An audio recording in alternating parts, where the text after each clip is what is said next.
Hi everyone, it's Racz. I wanted to do, I'm wrapping up Rod Week, and I figured I was able to sneak out of the house, actually combine it with some real fishing footage. What we're going to be talking about today is Midwest style jig fishing. And what is it? What does it mean? What does it entail? Some people think it's the birth of the Ned-Rig, and it goes back probably 30, 35, maybe even 40 years. And I'll talk about basically the rigging. I'll start with the jig head itself. What you have is usually a 16th or an 8th. This actually happens to be a 3/16th because I didn't have any 8ths. I've been fishing mushroom head jigs, but I'm going back to how I used to fish with a round head jig, and I just have this 4-inch bait or 3-inch bait. It's a saber tail power grub. Any plastic, even a tube will fit on here good, but I mean everyone has a plastic that works, right? So I mean the main thing that you want to do is you want to rig this. You don't need a big crazy hook. Something like that is going to be fine. If you need to cut the head to make that hook stick out more, do that. Okay, so I don't even know where to begin, because I think I could talk about Midwest style jig fishing probably more than most anglers. We're talking largemouth bass now, so I guess we'll talk about it from the bass perspective. Midwest style jig fishing has become popular with bass fishermen because of, right, Ned-rigging. But it goes back much further. It really dates back to a multi-species rig. Basically, if you're not from the Midwest or if you're unfamiliar with it, we would take these lighter head jigs, put them on a small bait with some 6-pound mono. This is the copolymer I usually run. And we would look for a rod that bends down the middle. Okay, so this is much more parabolic than most bass fishermen are ever going to use. And I didn't even realize the fundamental importance of this for many years, until recently. All that I know about rods, supposedly, is you have a light wire jig head and you want that fish to swallow it. It's a relatively light bait, and they're going to commit to it pretty good, and you're going to get a good hook set with this. But I mean, literally, we would shake these rods looking for this in the Midwest. Just as a small note, these are great panfish rods too, and walleye rods too. And it's a multi-species technique. It's more so from the people that I learned it from, for multi-species, to get biters of something. But we're going to talk about, that's enough of the history of it. We're going to talk about how it applies to bass fishing today.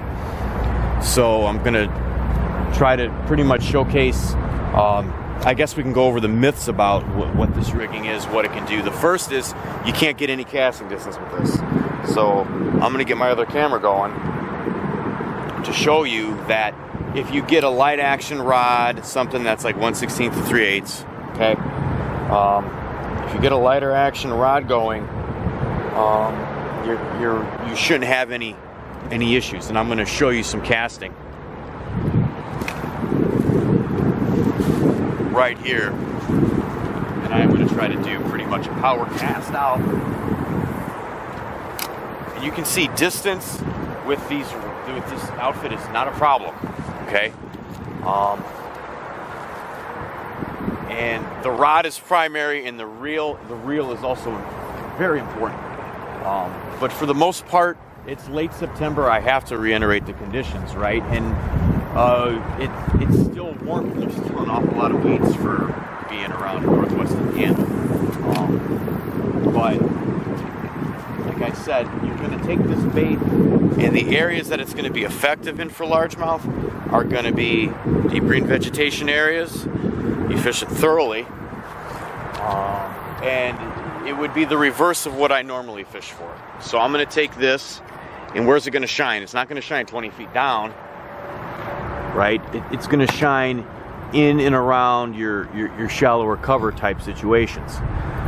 So what I'm going to do is I'm just going to take this bad boy out, and I'm going to try. I usually try to get the farthest distance casting I can without it getting tangled. Okay. Yeah, fish may see a lot of lures on the shore, but this is pretty much a biter's deal. As far as willingness to hit it and so forth. So you're gonna need, I reiterated how important the rod is. The reel is super important. A lot of folks, unfortunately, when it comes to a 5.5 foot rod, they want to skimp. They get a cheap rod and a cheap reel, right? Because they're not catching anything big. Well, the main thing is you want to get a reel with a good drag. This is Daiwa Capricorn right here. And you can see I'm pulling this right here and it's not hardly moving. But look when I do that. See how it engages? That's what you want, because you want something that's going to engage smoothly with this 6-pound test to land these fish. Okay. I like larger spools for casting wacky worms, but you don't want a larger spool on this kind of fishing because you're going to get all this line slap on a larger spool. And also with a longer rod, you want to keep your 45-degree angle there. But this is like a 2000 Daiwa in whatever your brand is. That's what you want to do. You want to have a 2000 size. It'll get you enough line to pick up, but there's also a very important variation of this. The weeds are up. Now normally if this was here we are, it's September 28th, I'd be making bottom contact, but there's still quite a bit of vegetation. I got a snag back over that way. So what I'm actually going to do is I'm going to hit the shaded area. My number one variable is how I talked about rigging jig heads. I think it was in the mushroom head jig video. Even though we're not mushroom head jigging, we're going to do this flat.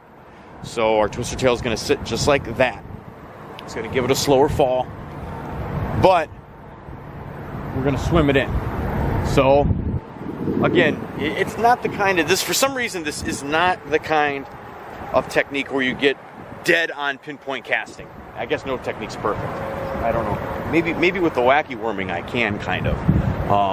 But what we're gonna do is we're gonna swim this, which seems pretty simple, but it adds a whole level of versatility, especially if you're not the kind of person who likes to fish slow.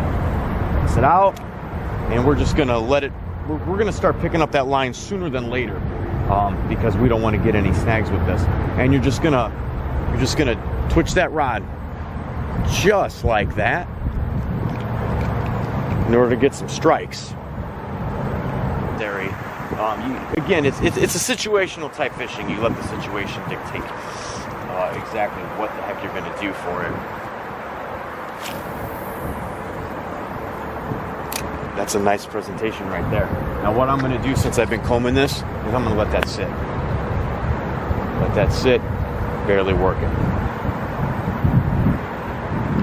Slow down right off the bottom. Keep it right on the bottom. Almost like a plastic worm. And yes, you can fish them just like a plastic worm. As crazy as that sounds, if you like a sliding, a Texas rig worm? If you like a Texas rig worm, you can fish that the exact same way.